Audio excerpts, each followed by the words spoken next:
Hi, this is Kelly. Welcome to my channel. It's not too early for dark academia, is it? Back to school supplies are in the stores, and Wednesday Season 2 starts August 6th. The Raven and the Skull. DIY number 1, The Raven. Now, I got these books at the thrift store for 50 cents a piece. I'm sure you can find hardback books at your thrift store for pretty cheap, maybe even cheaper than that. And this is just a quick, easy way to age and darken the edges of the pages. I've got a baby wipe. You want to wring that out. You don't want it soaked. You just want it damp. And a little bit of antique wax. Dab off the excess on a paper towel. And just start rubbing it on there. And then you can use the clean side of the wipe to kind of blend it a little bit. And this way you're not absolutely soaking everything, getting everything wet. Then I dry it with a paper towel. And then once it's done, you just set it somewhere to dry for a couple hours, overnight to be sure. By the way, thank you so much to everyone who entered the Captain Howdy Ouija board giveaway. I've got a lot of people to randomly choose from, and I will be announcing the winner in this Friday's video. So make sure you tune in Friday. I'll also post it in the community tabs. But yeah, thank you guys for all your support. I'm getting there. I'm about to be level 1 monetized, and another 1,000 hours from that, I'll be second level, which is my ultimate goal. And I'm getting there quick, just thanks to your support. You guys have been fantastic. I really do appreciate every single one of you. So anyway, back to what we're doing here. After I stained the pages, I painted the book with black chalk paint. I painted all 3 books. And this gives a nice look. And here's my picture. The Etsy pages. I just love them.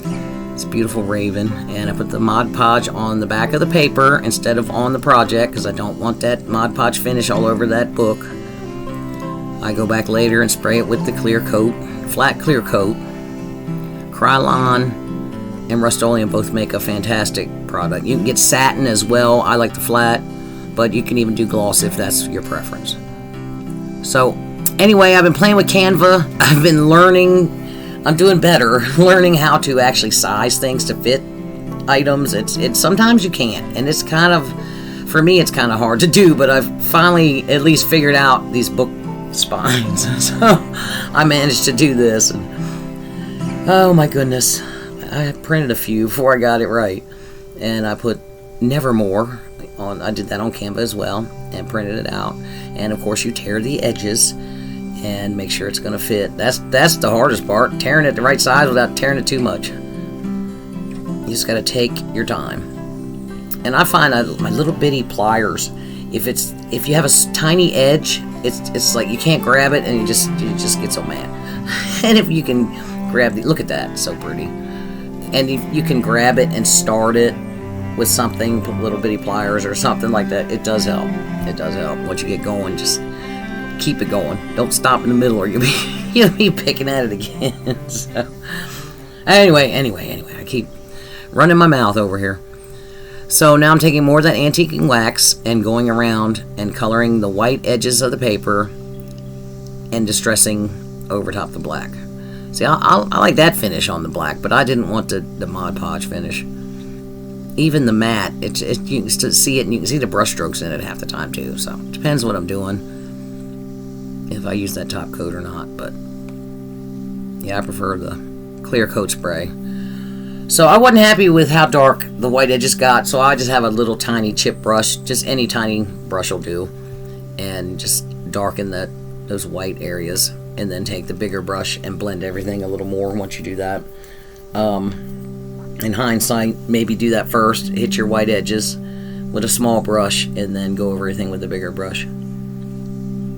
But I just love this. It just, the edges kind of, you can see them, but they kind of melt into the background, and it's a great look. And we do the same thing with the spine. Look at that spine now that I've got it darkened. I love watching this come to life. Because you see those little white edges, and you're just like, well, that's just paper glued to a book. And then once you do all this, you're like, wow. And this project is done. Look at that. Oh, that image just kills me. It's so beautiful. So beautiful. That brings us to DIY number 2, the skull. This is Scully's little brother. He's cuter than Scully. So I have this candlestick that I thrifted, and that frame, you'll see the frame in a minute. I thrifted both of these items, and I'm painting them with black chalk paint. Now that candlestick, I end up not actually gluing it to the frame, and you'll see later in the reveal. You'll see why. But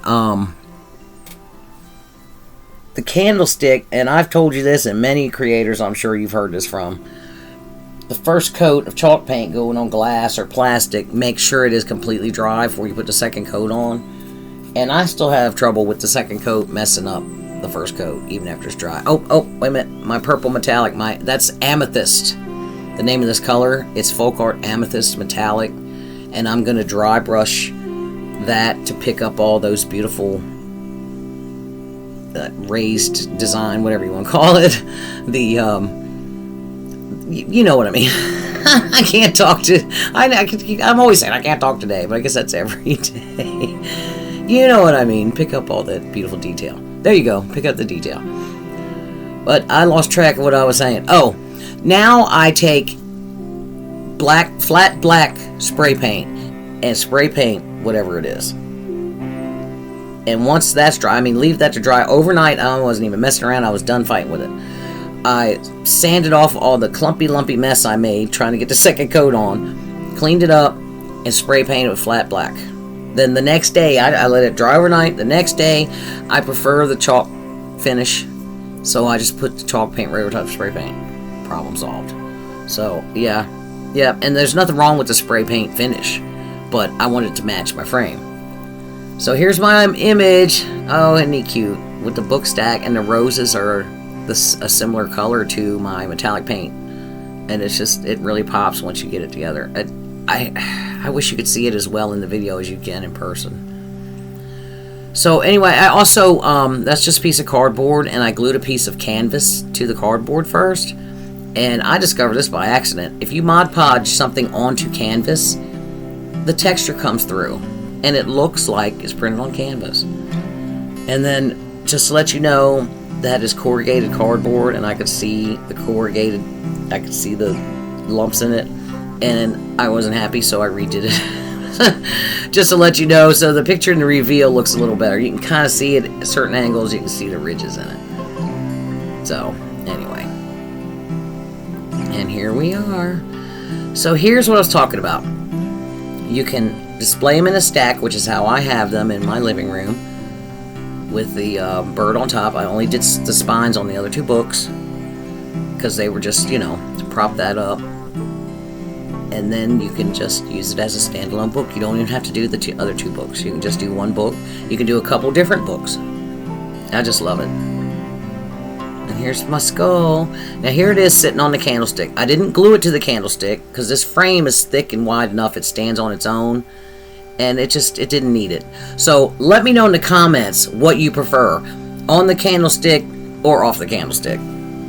Also, let me know in the comments who's a Wednesday fan. I have a feeling a whole lot of you are. Thanks again for being here. Please subscribe if you haven't done so already. Like, share, all the things. I appreciate all the support I've gotten so far. You guys are the best. I'll see you next time. Bye.